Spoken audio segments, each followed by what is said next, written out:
Assalamualaikum warahmatullahi wabarakatuh. Halo teman-teman.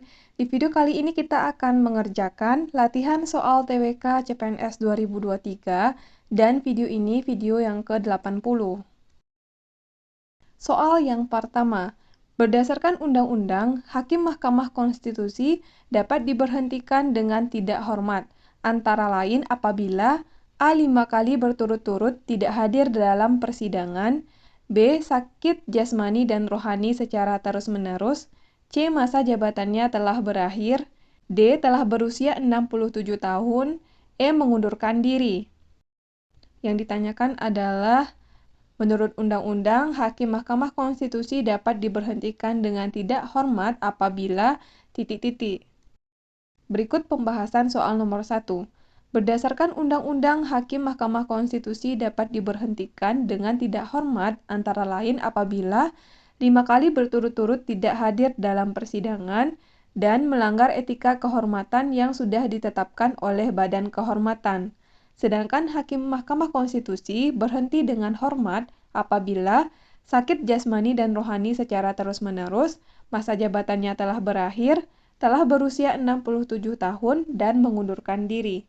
Jadi, di antara kelima pilihan ini, yang merupakan penyebab Hakim Mahkamah Konstitusi dapat diberhentikan dengan tidak hormat adalah pilihan A, yaitu 5 kali berturut-turut tidak hadir dalam persidangan. Sedangkan pilihan B, C, D, E, yaitu sakit jasmani dan rohani secara terus-menerus, masa jabatannya telah berakhir, telah berusia 67 tahun, dan mengundurkan diri, merupakan sebab Hakim Mahkamah Konstitusi diberhentikan dengan hormat. Jadi soal nomor 1 jawabannya adalah pilihan A. Soal nomor 2. Hutan Indonesia dikhawatirkan akan mengalami penurunan berupa kerusakan parah, terutama karena ulah pemegang hak penguasa hutan, penebangan liar, dan karena A. Kebakaran hutan, B. Kemarau panjang, C. Terjadinya penyeludupan, D. Meningkatnya industri triplek, E. Permintaan pabrik kertas. Soal nomor 2 menanyakan adalah yang menyebabkan hutan Indonesia dikhawatirkan mengalami penurunan berupa kerusakan parah, terutama karena ulah pemegang hak penguasa hutan dan juga penebangan liar, dan selain itu disebabkan oleh kebakaran hutan. Jadi soal nomor 2 jawabannya adalah kebakaran hutan. Soal nomor 3. Ibu kota Jakarta merupakan suatu daerah khusus ibu kota dengan penataan pemerintahannya secara khusus, karena memiliki kekhususan dalam hal A. Kota modern, B. Daerah tujuan wisata, C. Kota yang paling tua, D. Pusat industri tinggi, E. Pusat pemerintahan negara. Ibu kota Jakarta merupakan suatu daerah khusus ibu kota dengan penataan pemerintahannya secara khusus karena memiliki kekhususan dalam hal, yaitu jawabannya pilihan E, pusat pemerintahan negara. Jadi, ibu kota Jakarta merupakan pusat pemerintahan negara. Jadi, soal nomor 3 jawabannya adalah pilihan E. Soal nomor 4. Sistem pertahanan dan keamanan Indonesia mengalami perubahan substansial, yakni TNI sebagai kekuatan pertahanan negara, sedangkan Polri menjadi kekuatan dengan fungsi sebagai A. Penyidikan dan keamanan publik, B. Keamanan dan ketertiban masyarakat, C. Pengendalian umum, D. Menjaga hukum dan peradilan, E. Sosial kemasyarakatan. Yang ditanyakan pada soal nomor 4 adalah TNI sebagai kekuatan pertahanan negara, sedangkan Polri menjadi kekuatan dengan fungsi ... Jawabannya adalah Polri menjadi kekuatan dengan fungsi sebagai keamanan dan ketertiban masyarakat. Jawaban soal nomor 4 adalah pilihan B. Jadi kalau TNI sebagai kekuatan pertahanan negara, sedangkan Polri menjadi kekuatan dengan fungsi sebagai keamanan dan ketertiban masyarakat. Soal nomor 5. Presiden memiliki kewajiban untuk menggerakkan semua potensi dan kekuatan pemerintah dalam melaksanakan dan mengendalikan pembangunan nasional.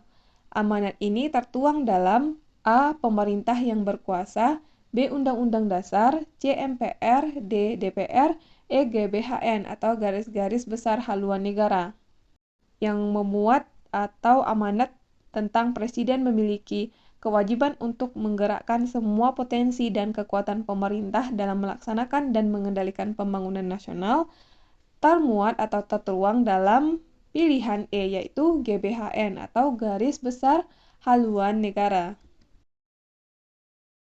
Soal nomor 6.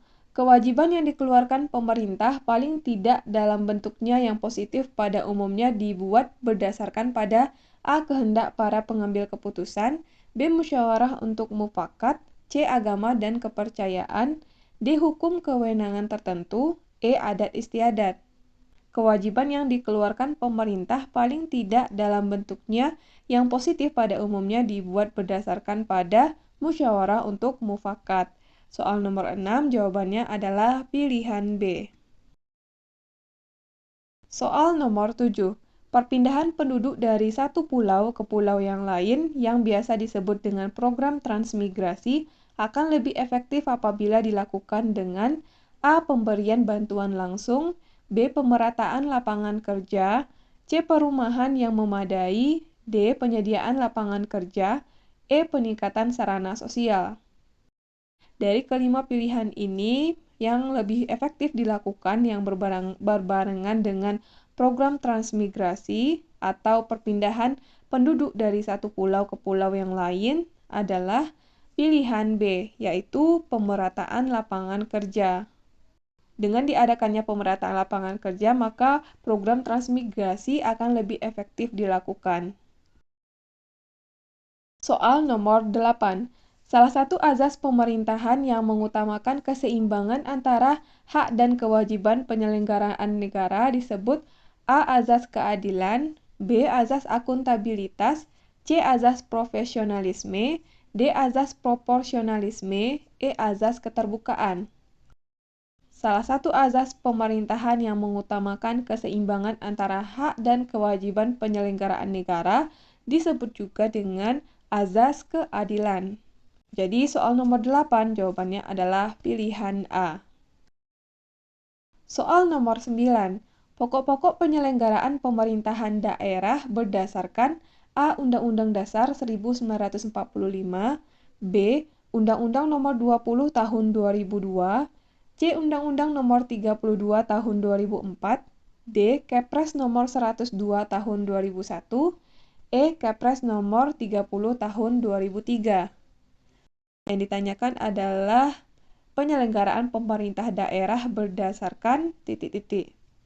Jawabannya untuk soal nomor 9 mengenai penyelenggaraan pemerintahan daerah yaitu berdasarkan Undang-Undang Nomor 32 Tahun 2004. Jadi, jawaban soal nomor 9 adalah pilihan C. Soal nomor 10. Pemilihan umum dilaksanakan di Indonesia selama Orde Baru memiliki azas langsung, umum, bebas, dan rahasia.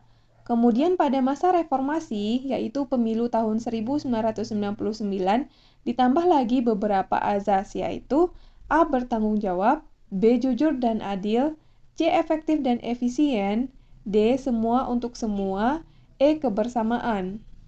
Azas pemilu yang ditambah pada masa reformasi pada pemilu tahun 1999 adalah jujur dan adil.